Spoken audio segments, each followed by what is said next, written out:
From Russia with Love, released in 1963, is the second film in the James Bond series. It follows the famous spy on a mission to secure a decoding device from Istanbul. The movie is known for its thrilling action and memorable characters. As we dive into the world of espionage and adventure, there are many surprising, funny, and touching stories behind the scenes that you might not know. For example, did you know that the fight scene aboard the Orient Express took 3 weeks to film and resulted in a real injury for actor Sean Connery? Now, let's talk about the scenes that stick with us. For me, the helicopter chase stands out for its intense action and clever escape. What about you? Is there a scene that left a strong impression on you? And for the trivia enthusiasts, there's plenty to learn. Did you know that the actress who played Tatiana was dubbed by another actress because the producers wanted a specific voice for the character? We're curious to hear from you too. What is your most memorable moment or experience related to From Russia with Love? Share your stories and memories in the comments. We'd love to hear what this classic spy film means to you.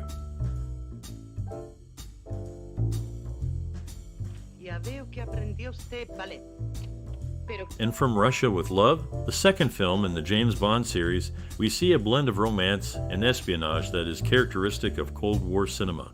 The title itself suggests a mix of danger and allure, setting the stage for a classic spy adventure. The film opens with a clever ruse, making audiences believe for a moment that James Bond has met his demise, a playful nod to the character's resilience. The opening credits, designed by Morris Binder, are a product of their time, with credits rolling over the figure of a woman, which may raise eyebrows today but reflect the era's sensibilities. The theme song, performed by Matt Monro, is a departure from the expected brassy anthems, opting instead for a softer ballad that speaks to the film's underlying romantic subplot. Sean Connery's portrayal of Bond is confident and charismatic, solidifying the character's reputation as a suave and unflappable agent. His interactions with Daniela Bianchi's Tatiana Romanova provide a counterpoint to the typical Bond girl archetype, offering a more nuanced character who is neither solely intellectual nor purely sensual. The villains of the film are memorable, with Lenya's Rosa Klebb standing out as a formidable adversary. Her unique presence adds a distinct flavor to the gallery of Bond villains. Robert Shaw's portrayal of the assassin Donald Grant is chillingly effective, setting a benchmark for the emotionless henchman trope. The plot revolves around a convoluted scheme to escalate tensions between global powers, with Bond unwittingly becoming a courier for a decoding device. The use of the Orient Express as a setting adds a touch of nostalgia and elegance to the film, contrasting with the high-tech gadgets and vehicles that would become series staples. The production values show a marked improvement from the previous film, with a clearer vision of what a James Bond movie should be. This is evident in the film style and humor, which have become defining features of the franchise. The introduction of Desmond Llewellyn as Q adds another layer to the series, though his role is limited in this installment. Overall, From Russia with Love is often seen as the film that truly established the James Bond formula, scoring highly on a hypothetical Bondometer for its adherence to the elements that define the series. It's a film that not only entertains, but also sets the template for the adventures to come.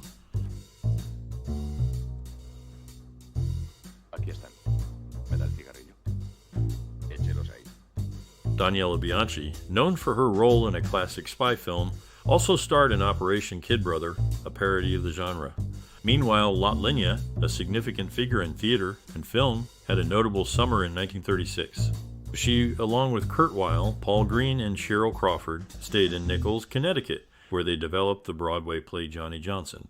This period was also marked by Lenya's personal life as she engaged in a romantic relationship with playwright Paul Green.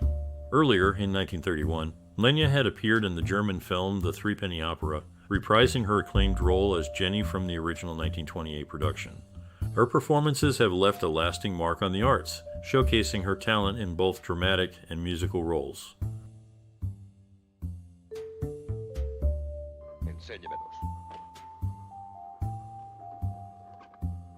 Lois Maxwell and Albert R. Broccoli shared the unique distinction of contributing to the first 14 films of the Bond series.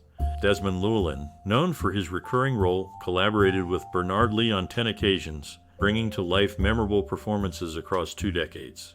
Sean Connery's career was marked by his participation in 2 adaptations of Cornelius Ryan's works, showcasing his range beyond the spy genre.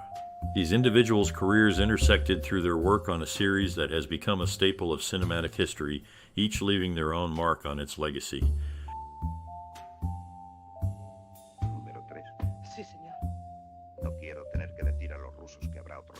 In the creative process behind the scenes, Sean Connery teamed up with writer Len Deighton to pen a script for James Bond as a writing exercise. Meanwhile, Peter Twist, a former world airspeed record holder, took on the role of helmsman for the lead powerboat in a thrilling chase scene. His expertise was not just limited to aviation.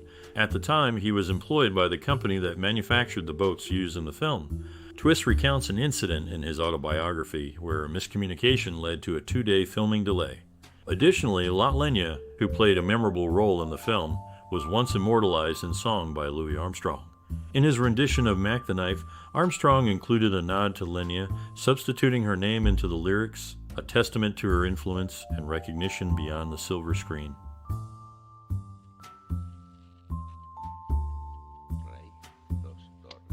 In a thrilling chase sequence, the protagonist narrowly escapes his pursuer by commandeering a taxi. A collision ensues, involving multiple vehicles and culminating with the appearance of an ally, Kerim.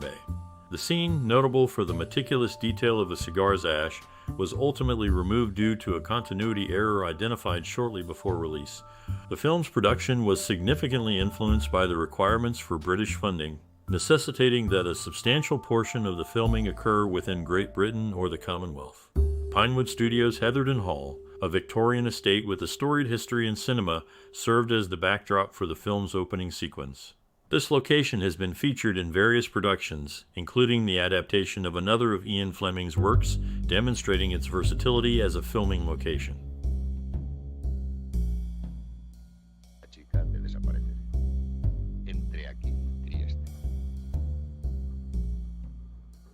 In the world of espionage, gadgets are as essential as the agents themselves. One such tool, an alcometer, was cleverly repurposed to detect eavesdropping devices. Its original function is to measure coating thickness on metal surfaces, which explains the dramatic needle movement when used on the steel-based telephone in the agent's hotel room. Meanwhile, the casting for the formidable adversary, Donald Red Grant, almost took a different turn. Actor Robert Shaw was initially dismissive of the role, but it was the persuasion of his wife Mary Ure that changed the course of cinematic history.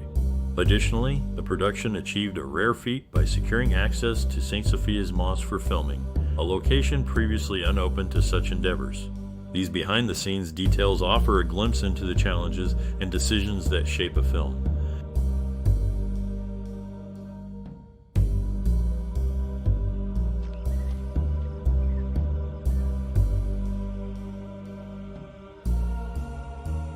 During the filming of a notable espionage film, actor Pedro Armendáriz was diagnosed with cancer. To ensure he could complete his work and secure his family's financial future, the filming schedule was adjusted. Sadly, he passed away 11 months before the film's release. In another connection, Sean Connery faced off against Robert Shaw in this film, and later in Robin and Marion. Behind the scenes, assistant director Kit Lambert transitioned from film to music, becoming a successful record producer and manager for the legendary rock band The Who.